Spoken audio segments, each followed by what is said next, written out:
You know that moment at the end of a long day when you finally close the door behind you and the smile you've been holding all day just drops? That's not relief, that's collapse. And if you know exactly what I'm talking about, there's something you need to hear. You're not lazy, you're not weak, you're not just stressed. What you are is burned out in a way most people can't even see, including you. In this video, I'm going to show you why you keep pretending you're fine, what it's actually doing to your body and brain, and the one thing that finally breaks the cycle. And I'll tell you right now, number one is going to sound obvious until I show you what's actually underneath it. First, let's name what this is, because burnout is one of those words we've heard so many times it stopped meaning anything. When most people hear burnout, they picture someone collapsed on the couch, can't get up, can't function. But that's not where burnout actually starts. That's where it ends, and most people who are burned out never get to that point. They don't collapse, they keep going. That's what psychologists now call high-functioning burnout. You're exhausted, but you're still showing up. You're drained, but the emails still get sent, the kids still get fed, the job still gets done.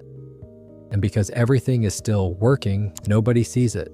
Not your family, not your coworkers, not even you. But your body sees it, and it's keeping score. Here's what's actually happening under the surface. Every time you're asked, "How are you?" and you say, "Good, you?" While you're exhausted, while something inside you is quietly breaking, your nervous system has to perform a specific action. It has to suppress. It has to override the truth with a socially acceptable lie. And that suppression isn't free. A 2018 study in the Journal of Psychosomatic Research found that the energy cost of emotional suppression, the mask, is measurable. Heart rate variability drops. Cortisol rises. Your body is treating the performance of being fine the same way it treats physical effort. Now here's the part that nobody talks about. The more functional you are, the more dangerous this gets. People who are high functioning are rewarded for the mask. They get promoted. They get called reliable. People lean on them more. And that positive feedback loop makes the mask thicker until one day you realize you don't even remember what you actually feel. You just remember what you're supposed to say. That is not a personality. That's a survival strategy, and it's eating you from the inside. Quick pause, because this is the exact mechanism Emily and Amelia Nagoski wrote about in their book, Burnout, The Secret to Unlocking the Stress Cycle. It's not a self-help book, it's a neuroscience-based explanation of why just rest doesn't work for burnout, and what actually does. If this video is landing for you, that book will hit like a freight train. Link is in the description. Now, let's keep going, because this is where it gets real. So let's clear something up, because this is the lie you've probably been telling yourself for years. You've been thinking, "I'm just lazy, I'm just weak. Other people handle more than this. What's wrong with me?" Here's what's wrong with you. Nothing. Your body is working exactly as designed. The stress response is supposed to activate when there's a threat, then deactivate when the threat is gone. You run from the predator leaves, you shake it off, your system resets. But the modern world doesn't let the cycle complete. You're not running from a predator, you're absorbing 100 small stresses every day.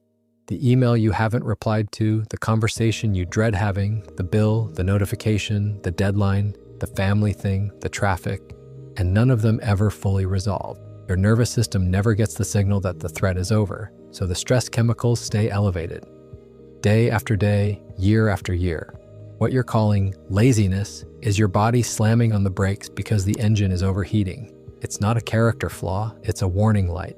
And ignoring it doesn't make it go away, it makes the engine seize.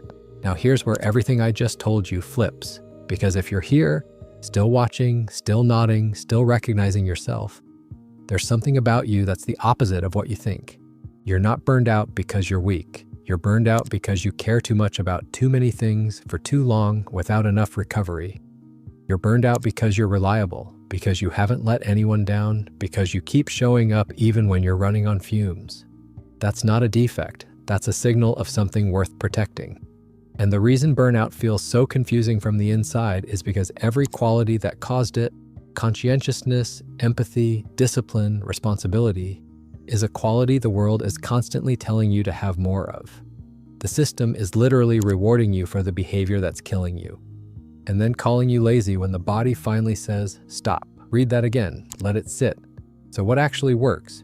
because I promised you one thing that breaks the cycle. Here it is. The Nagoski research I mentioned earlier makes a distinction that changed how I understand this. They say stress and the stressor are two different things. You can remove the stressor, you can quit the job, end the relationship, fix the problem, and still be flooded with stress chemicals for weeks, because removing the stressor is not the same as completing the cycle. What completes the cycle is physical, not rest, not vacation, not self-care as a hashtag. Physical discharge. The body needs to do something that signals the threat is over.